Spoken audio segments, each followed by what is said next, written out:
Salam damai, sahabat oase rohani Katolik dimanapun Anda berada. Apa kabarnya Anda hari ini? Semoga Anda semua dalam keadaan sehat, penuh sukacita dan selalu semangat di dalam Tuhan. Burung tekukur sedang bernyanyi di pohon kelapa indah bersuara. Sungguh bersyukur hari ini saya bisa menyapa sahabat tercinta. Saya dengan Katarina Utami akan bersama Anda dalam oase rohani Katolik edisi hari ini, hari biasa, pekan biasa ke-14. Bersama saya saat ini telah hadir narasumber ORK, Romo Cornelius Balok Prianto Basuki OSC. Beliau akrab dipanggil atau disapa dengan nama Romo Balok. Mari kita bersama menyapa beliau. Romo Balok, apa kabar hari ini, Romo? Baik-baik, ya hari ini cerah dan bahagia. Ya, Iya, sukacita selalu ya, Romo. ya benar. Iya, terima kasih Romo atas kehadirannya di Oase Rohani Katolik di tengah kesibukan Romo Balok. Sahabat oase rohani Katolik yang terkasih, mari kita awali acara hari ini dengan doa pembukaan. Silakan Romo Balok. Mari kita berdoa. Dalam Nama Bapa dan Putra dan Roh Kudus. Allah yang Maha Kasih, hadirlah bersama Roh Kudus-Mu menyertai kami, sehingga hati kami terbuka untuk mendengarkan firman-Mu, untuk menyimak, untuk memperdalam. Biarlah Roh-Mu sendiri yang mengajar kami, sehingga kami makin mengerti sabda-Mu, firman-Mu, dan juga cinta-Mu, dan melaksanakannya dalam hidup kami sehari-hari. Semuanya ini demi kemuliaan-Mu dan juga menjadi berkat bagi kami semua. Doa ini kami panjatkan demi Yesus Kristus Putra-Mu yang hidup dan berkuasa sepanjang segala masa. Amin. Amin. Nama Bapa dan Putra dan Roh Kudus. Amin. Bacaan liturgi hari ini, bacaan pertama dari Nubuat Hosea. Beginilah sabda Tuhan. Ketika Israel masih muda, kukasihi dia, dan dari Mesir anak itu kupanggil.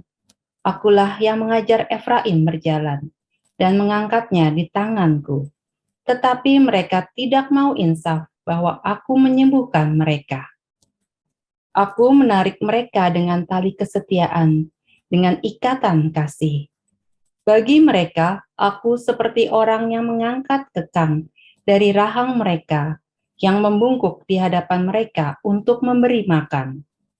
Aku berbalik dari segala murka, belas kasihanku bangkit serentak. Aku tidak akan melaksanakan murkaku yang bernyala-nyala, tidak akan membinasakan Efraim lagi, sebab aku ini Allah dan bukan manusia. Aku ini yang kudus di tengah-tengahmu, dan aku tidak datang untuk menghanguskan. Demikianlah sabda Tuhan. Syukur kepada Allah. Marilah kita tanggapi dengan mazmur tanggapan. Tunjukkanlah seri wajah-Mu ya Tuhan, maka selamatlah kami. Tunjukkanlah seri wajah-Mu ya Tuhan, maka selamatlah kami. Hai gembala Israel, pasanglah telingamu. Engkau yang duduk di atas para kerub, tampillah bersinar. Bangkitkanlah keperkasaanmu dan datanglah menyelamatkan kami. Tunjukkanlah seri wajah-Mu ya Tuhan, maka selamatlah kami. Ya Allah semesta alam, kembalilah. Pandanglah dari langit dan lihatlah. Tengoklah pohon anggur ini, lindungi batang yang tanam oleh tangan kananmu. Tunjukkanlah seri wajah-Mu ya Tuhan, maka selamatlah kami. Sahabat oase rohani Katolik yang terkasih, kita akan masuk dalam bacaan Injil. Marilah kita siapkan hati dan pikiran kita. Haleluya, haleluya, haleluya. Haleluya, haleluya, haleluya. Haleluya, haleluya, haleluya. Haleluya, haleluya, haleluya. Kerajaan Allah sudah dekat. Bertobatlah dan percayalah kepada Injil. Haleluya, haleluya, haleluya, haleluya, haleluya,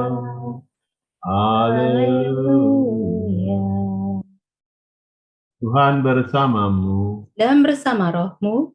Inilah Injil suci menurut Matius. Dimuliakanlah Tuhan.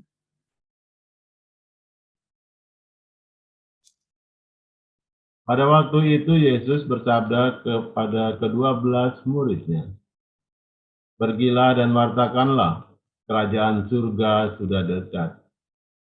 Sembuhkanlah orang sakit, bangkitkanlah orang mati, lahirkanlah orang kusta, usirlah setan-setan. Kalian telah memperolehnya dengan cuma-cuma. Karena itu, berilah pula dengan cuma-cuma. Janganlah kalian membawa emas atau perak atau tembaga dalam ikat pinggangmu. Janganlah kalian membawa bekal dalam perjalanan. Janganlah kalian membawa baju 2 helai, kasut atau tongkat. Sebab seorang pekerja patut mendapat upahnya. Apabila kalian masuk kota atau desa, carilah di situ seorang yang layak, dan tinggallah padanya sampai kalian berangkat. Apabila kalian masuk rumah orang, berilah salam kepada mereka. Jika mereka layak menerimanya, salammu itu turun kepadamu. Jika tidak, salammu itu kembali kepadamu. Dan apabila seorang tidak menerima kalian dan tidak mendengarkan perkataanmu, keluarlah dan tinggalkanlah rumah atau kota itu, dan kebaskanlah debunya dari kakimu. Aku berkata kepadamu, sungguh, pada hari penghakiman, tanah Sodom dan Gomora akan lebih ringan tanggungannya daripada kota itu. Demikianlah sabda Tuhan. Terpujilah Kristus.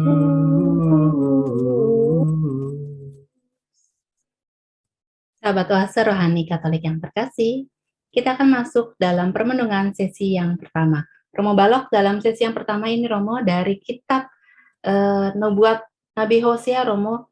Ini inspirasi iman apa yang ingin disampaikan pada bacaan hari ini, Romo Balok?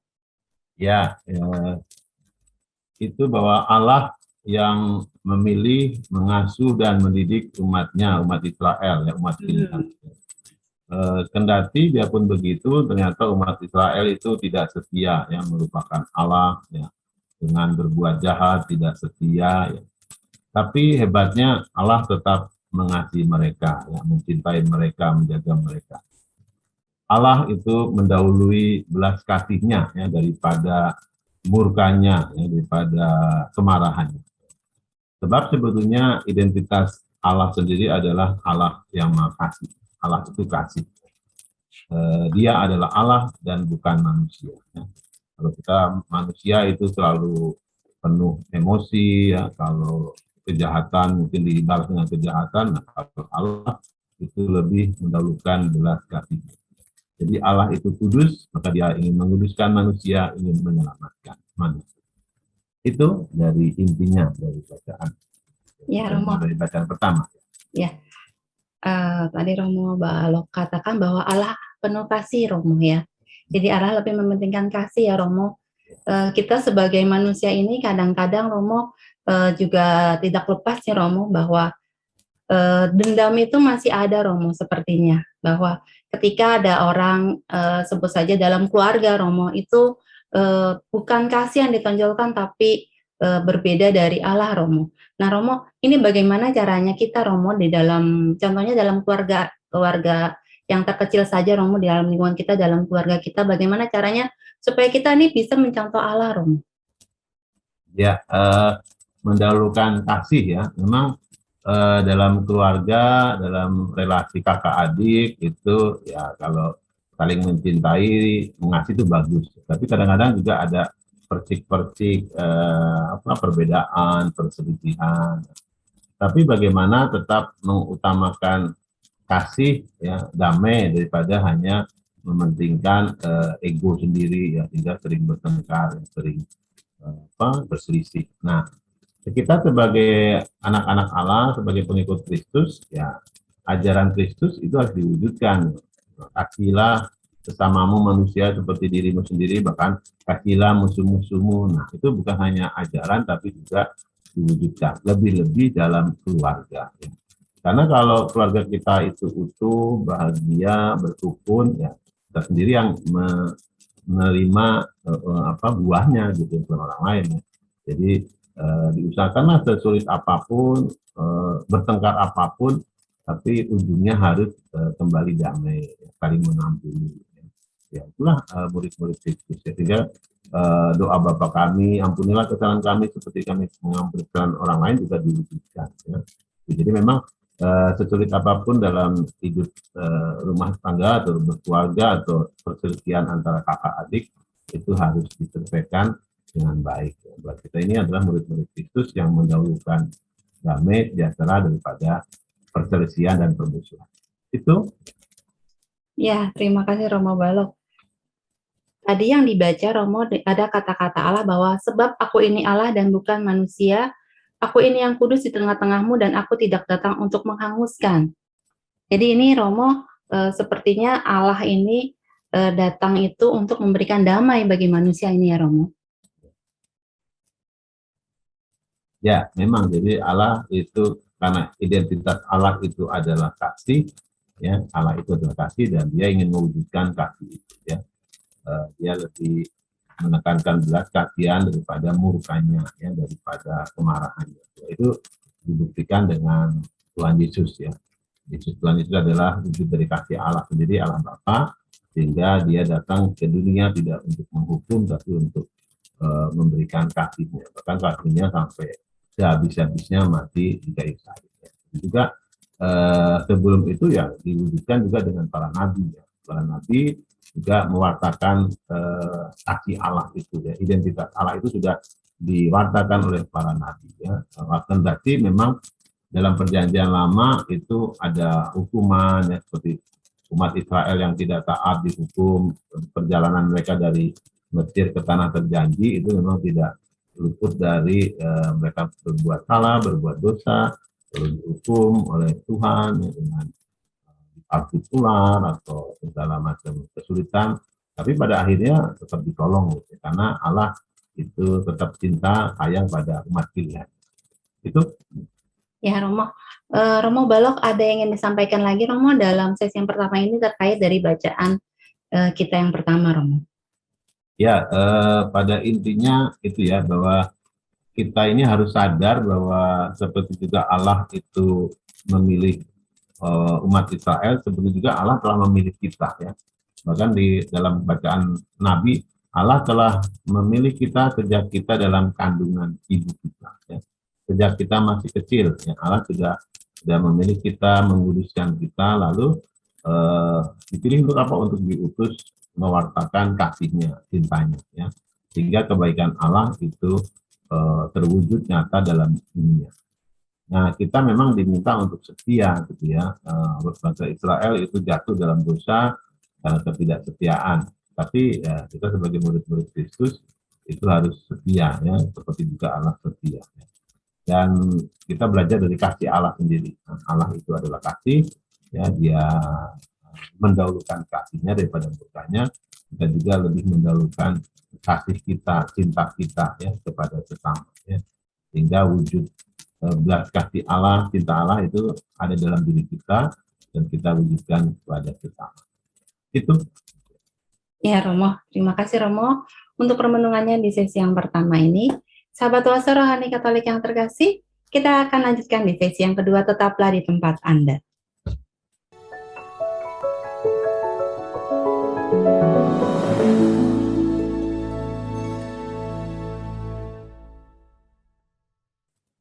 Sahabat Oase Rohani Katolik yang terkasih, terima kasih Anda masih bersama dengan kami.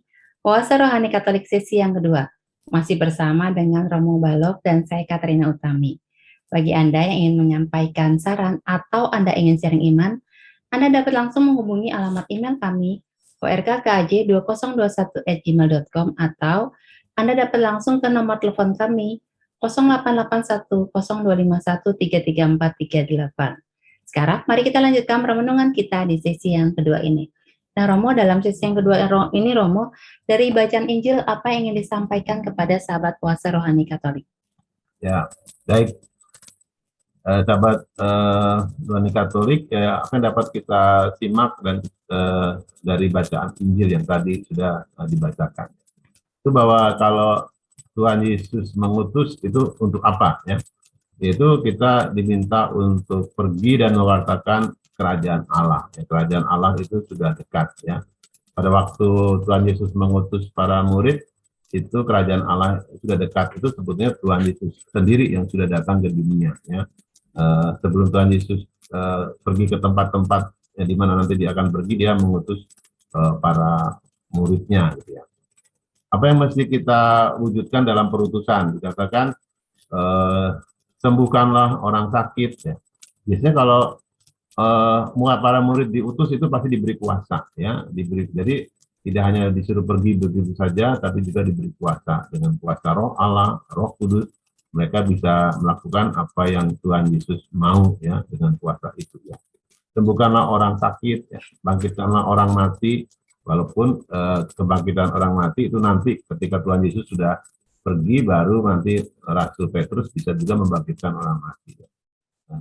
Lalu tahirkanlah orang kusta, ya. Lalu usirlah setan-setan, ya. Itu perutusan yang Tuhan Yesus berikan kepada para murid, ya, selain mewartakan kerajaan surga, ya. Kamu telah memperolehnya dengan cuma-cuma, berikanlah juga dengan cuma-cuma. Ya, kuasa itu diberikan kepada Tuhan Yesus, dari Tuhan Yesus kepada para murid itu dengan cuma-cuma, ya.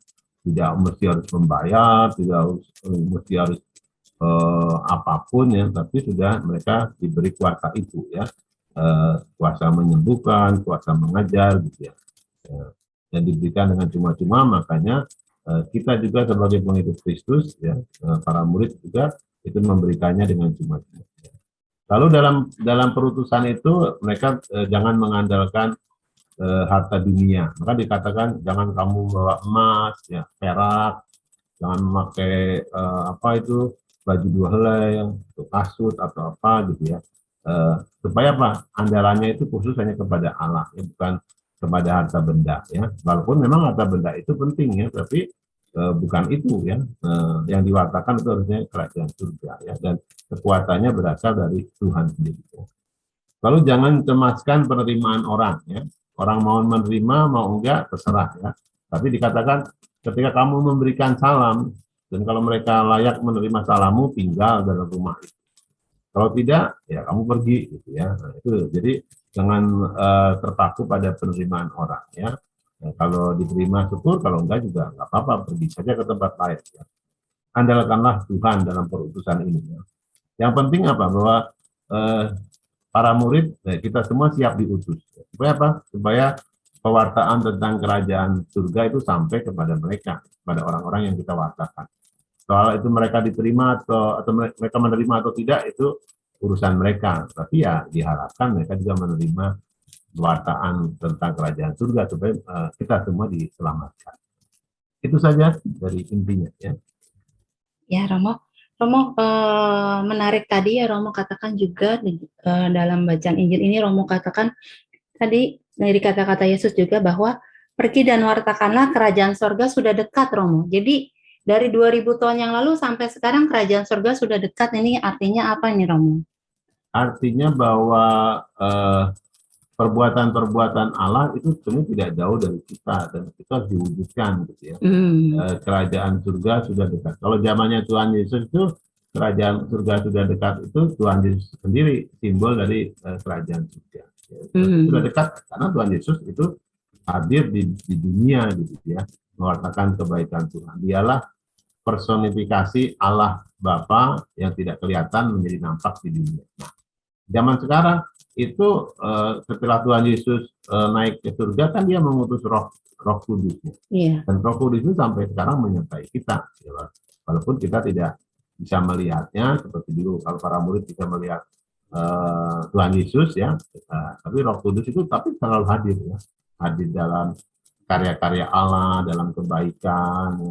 Berarti misalnya dunia ini tidak terlalu sempurna, tapi kebaikan Allah itu nampak ya. Dalam alam semesta, mengapa apa itu sirkulasi alam gitu ya, jalan, ya, tata surya ini, ya semuanya, ekologi semuanya. Lalu perbuatan-perbuatan baik juga berjalan, ya. Itu pasti ada kuasa roh Allah, roh kudus. Ya. Maka dikatakan kerajaan Allah sudah dekat. Sebenarnya kerajaan Allah itu ya dekat kepada kita ketika kita melakukan banyak kebaikan. Apa yang Tuhan Yesus pernah lakukan, kebaikan itu, dan kalau itu diwujudkan pada zaman sekarang, itu sebenarnya kerajaan surga ya ada di sekitar kita. Itu. Ya, Romo. Romo ini juga ada kata-kata Yesus yang menarik di sini. Janganlah kalian membawa emas atau perak atau tembaga dalam ikat pinggangmu. Janganlah kalian membawa bekal. Jangan kalian membawa baju 2 helai, kasut atau tongkat. Ini kalau dalam zaman sekarang ini sepertinya ketika kita mewartakan lalu kita tidak boleh membawa apa-apa. Ini bagaimana nih Romo? Kayaknya berat ya Romo. Atau bagaimana maksud Yesus ini? Ya, sebetulnya intinya jangan mengandalkan harta dunia, itu sebetulnya. Walaupun kita perlu gitu ya. Jadi memang zaman sekarang ya untuk misalnya pewartaan, ada pertemuan besar misalnya KRK atau apa, kan perlu gedung, perlu apa ya, pasti perlu dana, perlu uang. Gitu. Ya itu perlu ya. Tapi jangan tujuannya hanya itu gitu ya. Tujuannya hanya uang, nah nanti malah jadi kontradiktif gitu ya. Nah, sedangkan yang dipentingkan adalah ini pewartaan kebaikan Tuhan. Ya, itu karena itu berhubungan dengan keselamatan. Ya. Harta benda, menumpuk harta benda itu nggak menjamin keselamatan gitu ya. Ya, kecuali kalau itu digunakan untuk menolong orang lain. Jadi sebetulnya fokusnya itu pada mewartakan kebaikan Allah. Kebaikan Allah, kerajaan surga, kerajaan Allah itu nyata sampai kepada mereka. Zaman sekarang ya memang kita juga perlu dana, ya perlu uang, perlu itu, tapi bukan itu tujuan. Itu hanya sarana. Ya. Nah, bagaimana kita menempatkan sarana untuk tujuan yang lebih tinggi yaitu keselamatan. Sehingga pewartaan tentang kerajaan surga, tentang Kristus, tentang kebaikan Allah itu sampai ya dikatakan. Ya. Jadi tidak terfokus pada harta bendanya. Ya, walaupun harta benda itu penting, apalagi di zaman sekarang juga untuk menunjang pewartaan itu. Ya, Romo. Romo, ini juga dikatakan bahwa apabila kalian masuk rumah orang, berilah salam kepada mereka. Jika mereka layak menerimanya, salammu itu turun kepadanya.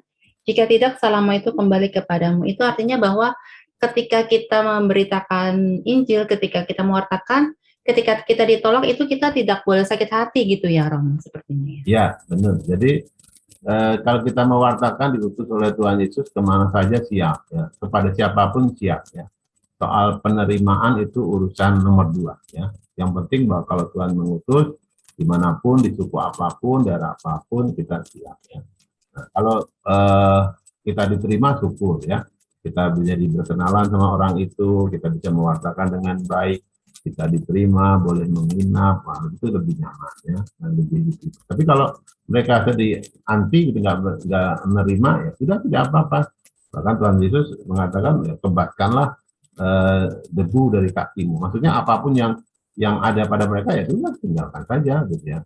Lalu pergi ke tempat lain. Jadi maksudnya supaya kita jangan takut akan penolakan gitu ya. Kalau kita sudah belum apa-apa sudah takut dengan penolakan, kita tidak akan pergi ya, tidak akan ke sana. Takut nanti kan misalnya ditolak, nanti kan di sana. Nah, gitu. Tapi kalau kita nggak memikirkan penerimaan orang, pergi saja gitu ya. Soalnya nanti di sananya diterima syukur, kalau enggak ya sudah cari tempat lain. Itu maksudnya ya. Jadi memang kerajaan surga, keselamatan itu pilihan. Jadi orang yang diwartakan itu boleh memilih menerima atau menolak. Ya. Tapi harus siap menanggung resikonya. Itu saja. Nah, kita sebagai pewarta yang diutus ya harus mewartakan. Yang penting bahwa pewartaan itu sampai kepada mereka. Itu. Ya Romo.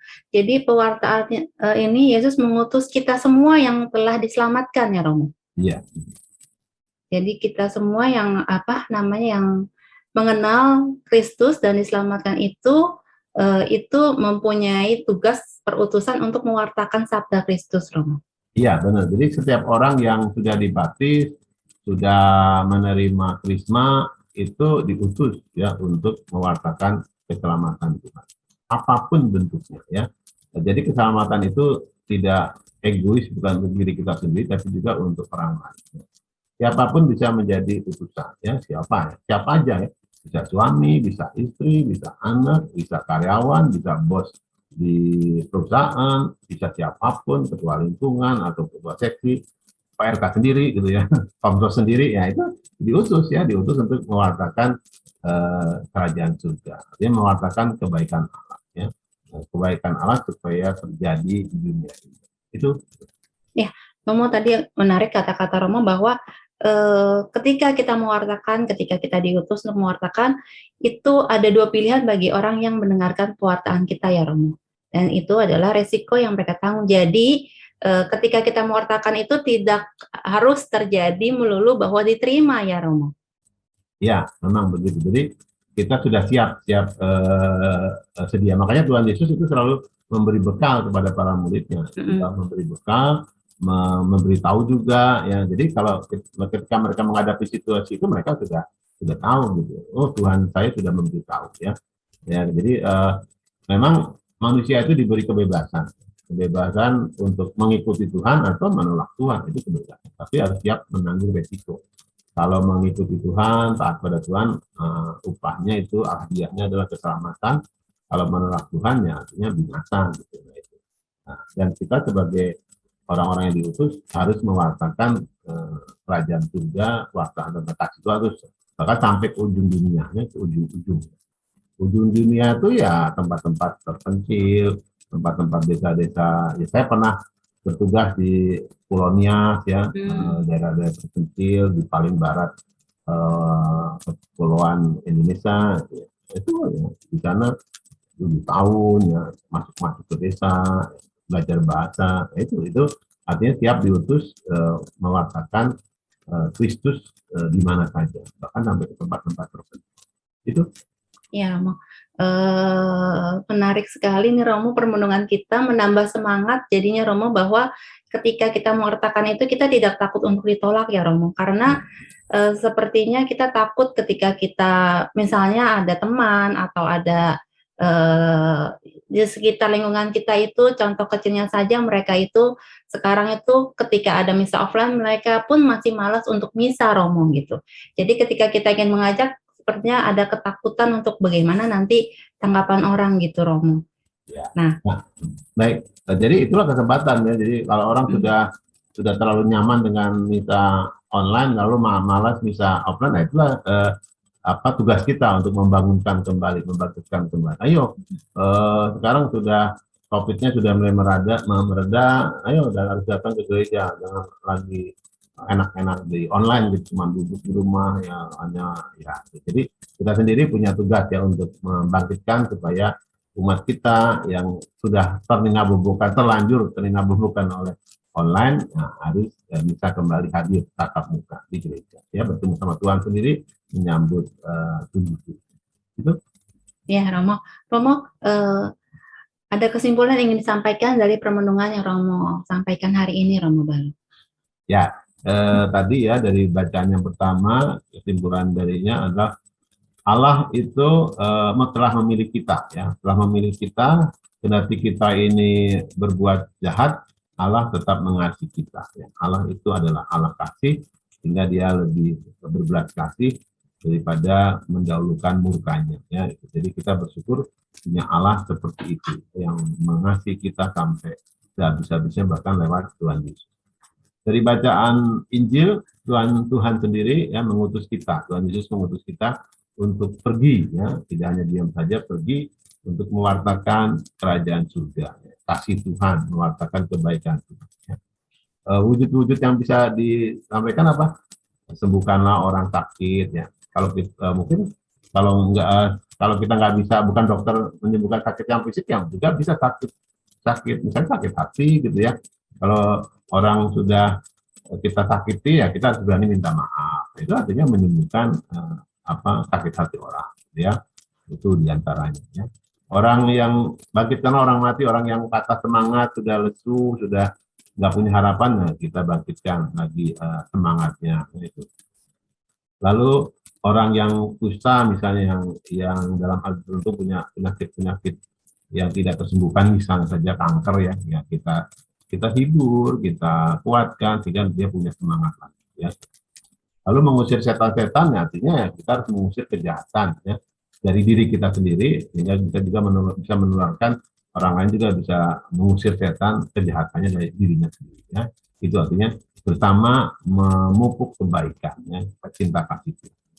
Kita bersyukur telah menerima karunia yang besar itu secara cuma-cuma dari Tuhan. Kita tidak usah bayar, tidak usah apa, kita hanya menerima anugerah keselamatan itu dari Tuhan. Jadi Tuhan Yesus telah wafat untuk kita. Nah, kasih yang sudah Tuhan terima, ya kita berikan juga, kita wartakan juga kepada orang lain. Ya. Sehingga keselamatan itu milik bersama, ya, bukan milik kita sendiri. Ya. Lalu kita menjadi orang bebas, tidak usah cemas, jangan hanya mengandalkan harta benda, tapi andalkanlah yang utama pada Tuhan. Tuhanlah sumber hidup kita, Tuhanlah sumber kebahagiaan sejati kita. Kita harus mesti mengandalkan pada Tuhan, tetapi kita juga membutuhkan harta benda untuk kehidupan kita. Yang penting bahwa pewartaan tentang kebaikan Tuhan itu harus kita wartakan, sekecil apapun, dapat kita wartakan asal kita mau dan bersedia. Itu. Ya, terima kasih Romo untuk permenungannya hari ini, sangat menguatkan kami sekali untuk mengatakan kasih Tuhan untuk sesama kami. Sahabat Oase Rohani Katolik yang terkasih, kita akan akhiri acara hari ini dengan doa penutup dan berkat kasih karunia Allah melalui Romo Balok. Silakan Romo. Baik, kita berdoa. Dalam Bapa dan Putra dan Roh Kudus. Amin. Amin. Allah yang Maha Kasih, terima kasih bahwa Engkau telah mewartakan kasih-Mu kepada kami semua lewat sabda-Mu, lewat kuasa-Mu, lewat Injil-Mu, lewat kitab suci-Mu. Semoga itu menguatkan kami menghadapi kehidupan ini, hingga kendati kami mengalami suka duka kehidupan, kami tetap memegang pada ajaran-Mu, pada kasih-Mu. Membalas kejahatan dengan kebaikan, membalas kejahatan dengan kasih, membalas balas dendam dengan pengampunan. Dialah Roh Kudus-Mu menyertai kami. Kami diutus untuk mewartakan kebaikan. Dialah kebaikan itu menang atas kejahatan. Dialah dunia ini masih layak dihuni dengan banyak kebaikan yang bisa kami wujudkan sebagai murid-murid. Berkat Allah turun atas kita semua dengan berkat-Nya berlimpah, Bapa dan Putra dan Roh Kudus. Amin. Sahabat Oase Rohani Katolik yang terkasih, demikian acara hari ini. Semoga apa yang telah disampaikan oleh Romo Balok dapat menambah semangat iman bagi kita untuk ikut serta dalam mewartakan kehadiran Tuhan di dunia ini. Akhir kata kami berdua, Romo Cornelius Balok Priyanto Basuki OSC, dan saya Katrina Utami pamit undur diri. Sampai jumpa pada edisi Oase Rohani Katolik berikutnya. Salam.